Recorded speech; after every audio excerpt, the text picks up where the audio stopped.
tous, je suis toujours avec Paul et on va parler d'un sujet qui est le cœur de ce que je fais en ce moment.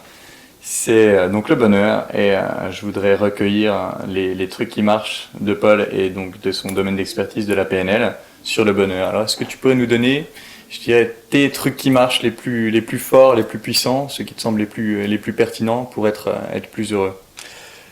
Alors si on revient sur le bonheur, moi j'aime bien dire le bonheur, c'est-à-dire c'est l'heure bonne, quoi. C'est faire de cette heure quelque chose de bon, ou au fond de cet instant quelque chose de bon. Pour moi le bonheur est quelque chose qui se vit dans le présent. Alors, évidemment on peut faire des tas de choses pour accéder au bonheur, mais c'est d'abord de comprendre que le bonheur c'est une émotion. C'est une émotion qui découle d'une interaction.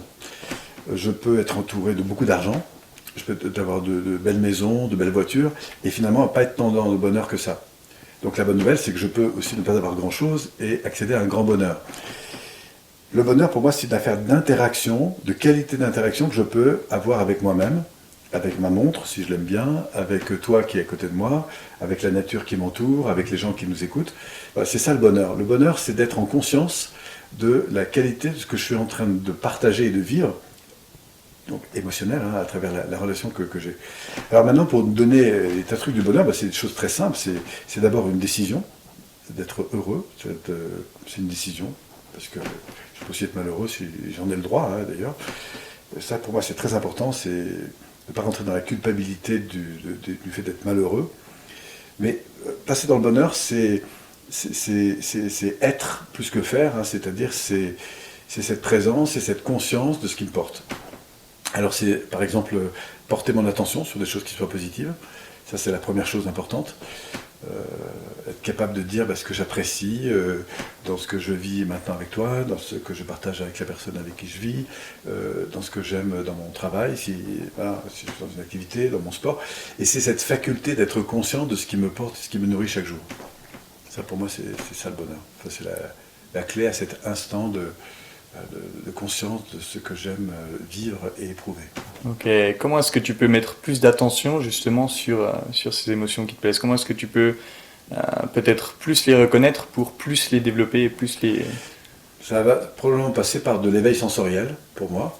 L'éveil sensoriel, ça veut dire voir, entendre, ressentir, sur le plan du toucher, goûter, sentir sur le plan de l'odorat. Et c'est d'être déjà connecté à cette masse d'informations qui me porte. Je peux... par exemple, il n'y a pas très longtemps, j'ai fait une expérience étonnante. J'étais avec un ami, et puis on se promenait en vélo en montagne, et à côté, à un moment donné, on passe à côté d'une décharge.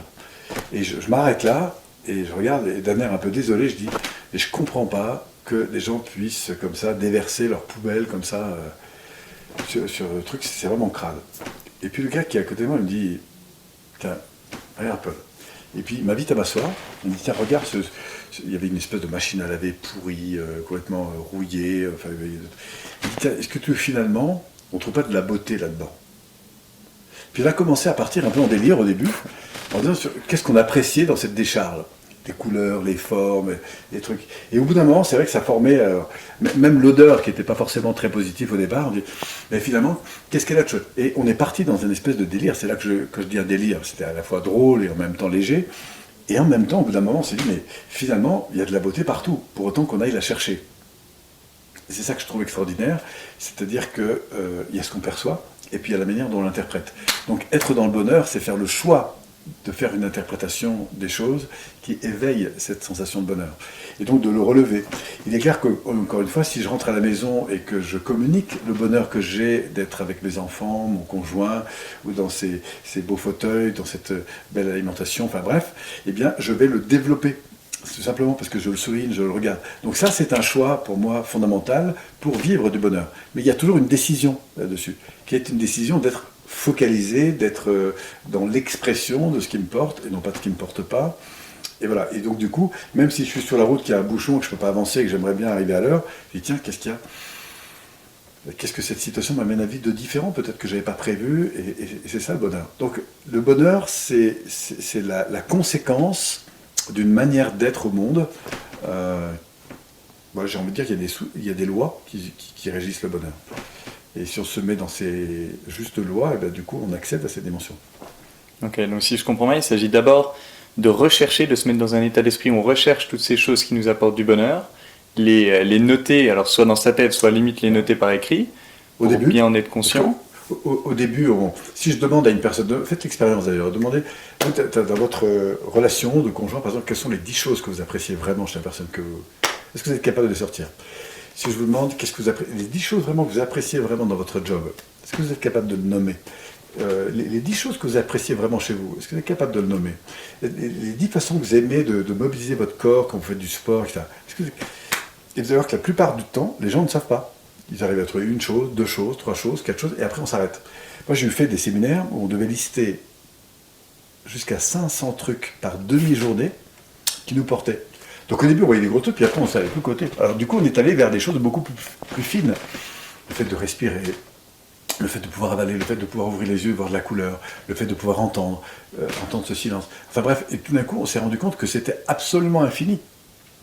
Je peux aller dans un aéroport, et moi j'adore faire cette expérience, et remercier, d'avoir un moment presque d'allégresse, de remercier tous ces gens qui sont là, depuis 4h du matin parfois pour certains, pour que je puisse prendre un avion. Et en plus, je peux ne plus revenir dans cet aéroport pendant des années, et ça va continuer de fonctionner. Pourquoi? Parce qu'un jour, peut-être je pourrais revenir. Je peux aller dans le métro, par exemple, si je vais à Paris, il y a des tas de métros qui tournent aujourd'hui. Pourquoi? Peut-être parce que moi ou quelqu'un d'autre peut se présenter là-bas. Je peux aller dans n'importe quel magasin ou restaurant ouvert en ville, c'est considérable l'investissement que les gens ont mis pour que ce magasin tourne, pour que ces parkings soient là, pour que ces boîtes soient bien placées. Et en plus, personne ne me reprochera quoi que ce soit si je prends ou prends pas la boîte. Donc franchement, les quelques sous que je donne à l'arrivée à la caisse, pour tout le travail qui a été fait pour que je puisse trouver à n'importe quel moment de la journée le produit que je cherche, c'est quand même fabuleux, non ? Et donc, je me persuade du coup, dans cette dimension, qu'on est en fait dans un univers d'abondance absolument incroyable. Et ce que je trouve de super, c'est que je peux passer ma vie à regarder les manques ou à regarder l'abondance. J'ai encore une fois le choix. Et c'est ça que je trouve de génial dans la notion de bonheur, c'est que j'ai le choix d'être dans le bonheur. De regarder le manque, regarder l'abondance. Ça commence par une décision, et après c'est une attitude de présence à ce qui est beau ou ce qui est moins. Ça ne veut pas dire que tout est beau, je ne suis pas non plus dans l'illusion que tout est beau. Mais je peux même trouver du bonheur dans des choses difficiles.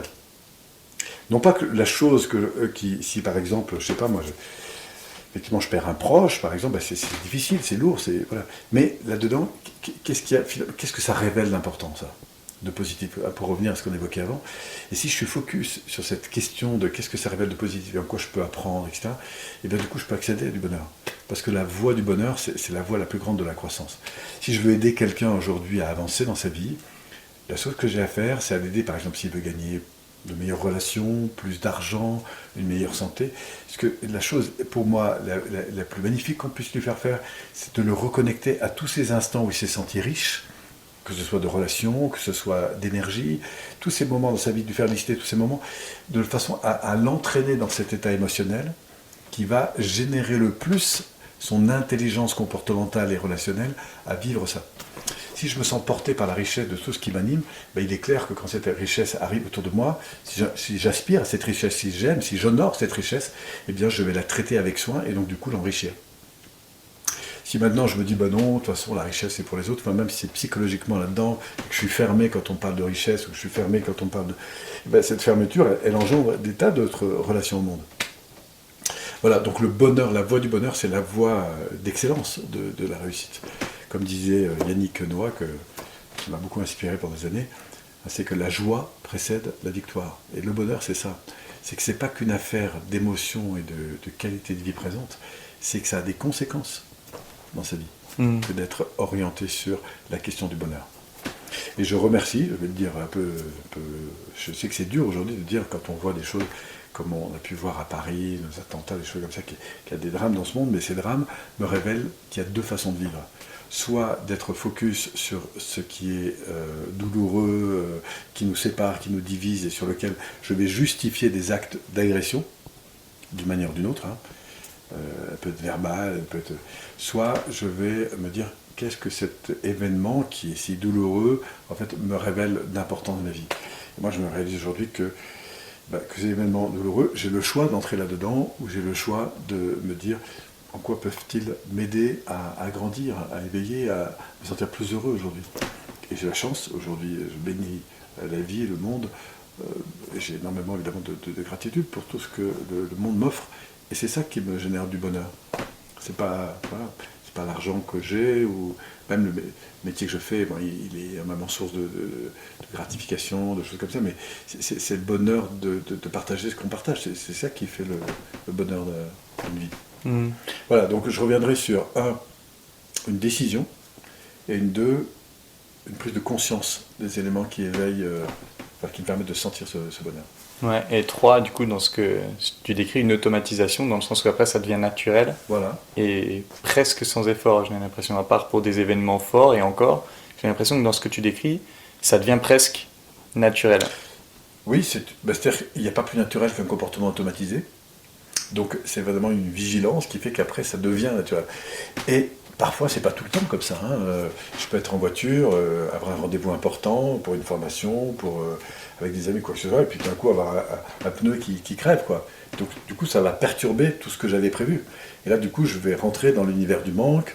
Et à ce moment-là je me dis, si je reste dans cette conscience, qu'est-ce que cette situation va me permettre de découvrir de génial, même si je suis sous la pluie, que je me demande bien comment ça va se finir, et où est-ce que je vais aller dormir dehors, etc. Tu vois, je me dis, si là, j'ai un accident de voiture, je me retrouve à l'hôpital, qu'est-ce que cette situation va me permettre de découvrir d'autres que je n'avais pas prévus. Et ça, pour moi, c'est la source première de la réussite d'un plan que je n'avais pas prévu. C'est-à-dire que, pourquoi ? Parce que je me remets dans cette dynamique de où est-ce qu'il y a du bonheur dans ce truc-là. Donc cherchez le bonheur et vous le trouverez. Cherchez le malheur et vous le trouverez. Super conclusion. Cherchez le bonheur, vous le trouverez. Cherchez le malheur, vous le trouverez. Merci à vous et profitez du bonheur de votre vie. Ok, merci beaucoup Paul, vraiment, c'était vraiment super. Et donc allez voir son site, c'est vraiment une mine d'informations excellente. Et pensez bien, abonnez-vous, ce serait vraiment super, abonnez-vous à tout ça. Et en attendant, je vous embrasse, je vous dis à bientôt et j'ai envie de vous donner un défi, tiens, en fonction de ce que tu as dit. Est-ce que vous pourriez nous lister dans les commentaires 10 choses qui vous apportent du bonheur. 10 choses qui vous apportent du bonheur, et donc l'exercice qui suivrait par la suite, c'est est-ce que vous pouvez saupoudrer ça dans votre vie pour ressentir plus souvent du bonheur. Donc voilà, n'hésitez pas. Ouais, je pense que j'y ai pensé pendant que tu disais ça, ça peut être intéressant. Vraiment, ce serait vraiment super intéressant pour nous d'avoir votre feedback et d'avoir vos 10 choses qui vous apportent du bonheur. Voilà, je vous embrasse, je vous remercie. Je remercie vraiment Paul pour m'avoir accordé cette interview qui était excellente et super intéressante. Et donc je vous dis à bientôt sur Truc qui marche. À bientôt.